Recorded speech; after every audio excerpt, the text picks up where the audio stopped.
안녕하세요 원장님. 안녕하세요. 원장님 혹시 LA 하면 뭐가 떠오르시나요? LA면 뭐 그쵸, 로스 할리우드 뭐 이런 거 어떤 것 때문에 이런 말씀하시는 건지. 먹을 거 뭐 떠오르는 거 없으신가요? LA 갈비? 이거 맞나요? 정답입니다. 오늘 영상의 주제는 자가늑연골, 기증늑연골에 대한 것입니다. 둘 다 이제 이 갈비뼈 옆에 붙어 있는 연골을 말하는 건데요. 이제 자가는 이제 자기 거라는 말이에요. 그래서 자기 가슴 안에 있는 갈비뼈 옆에 있는 연골을 채취해서 그걸 사용하는 것을 이제 자가늑연골 수술이라고 하는 거고, 기증늑연골은 다른 사람의 인체에서 채취한 늑연골을 거부 반응이 없이 화학 처리도 하고 방사선 처리까지 한 모두가 사용할 수 있는 제품을 말하는 겁니다.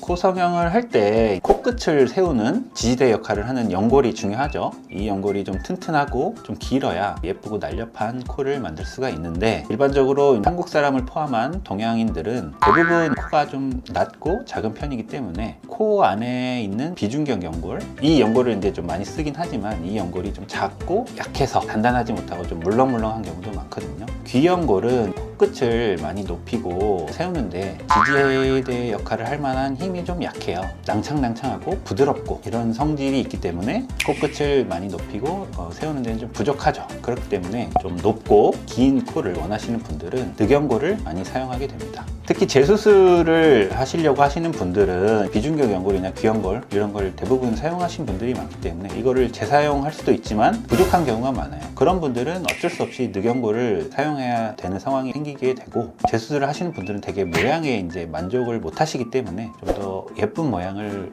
하기 위해서는 늑연골을 사용하는 게 또 결과도 좋습니다. 코가 많이 작고 짧은 코의 경우에는 늑연골을 사용해서 수술을 하는 것이 훨씬 결과가 좋은 경우가 많습니다. 가슴 2에서 3cm 정도 절개를 해서 5번에서 9번 갈비뼈 옆에 붙어 있는 늑연골을 보통 채취하게 됩니다. 늑연골을 많이 채취해야 되는 경우에는 늑연골도 이제 좀 붙어 있는 경우가 있거든요. 7번, 8번 이런 건 붙어 있는데, 이런 붙어 있는 연골을 채취하기도 하고, 조금 필요할 때는 이제 6번 연골을 채취하기도 합니다. 여성분의 경우에는 이제 가슴 아래 밑선 라인에서 보통 절개를 해서 잘 보이지 않도록 하고 있고요. 남자분의 경우에는 이제 필요한 연골 위쪽으로 바로 절개를 해서 수술하게 됩니다. 어쨌든 이제 피부에 절개가 들어가기 때문에 이제 흉터가 남게 되겠죠. 그렇지만 일단 최소한으로 절개창을 만들고 봉합을 할 때도 최소한 이제 흉터가 남지 않도록 촘촘히 잘 봉합을 해서 수술을 하기 때문에 수술 후에는 이제 흉터가 그렇게 많이 신경 쓰일 정도로 많이 남지는 않습니다.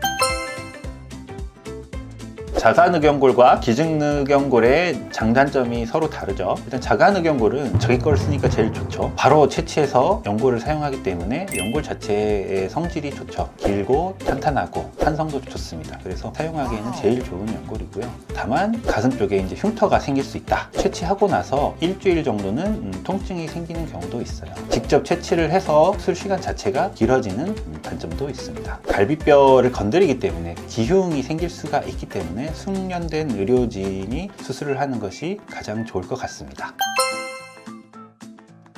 기증늑연골은 채취하고 나서 시간이 지난 후에 사용을 하기 때문에 자가늑연골보다는 탄성도 좀 떨어지고 약한 느낌이 있어요. 그렇지만 자가늑연골 채취로 생기는 가슴 흉터나 통증 이런 거 없이 또한 간단하게 사용할 수 있다는 장점이 있습니다.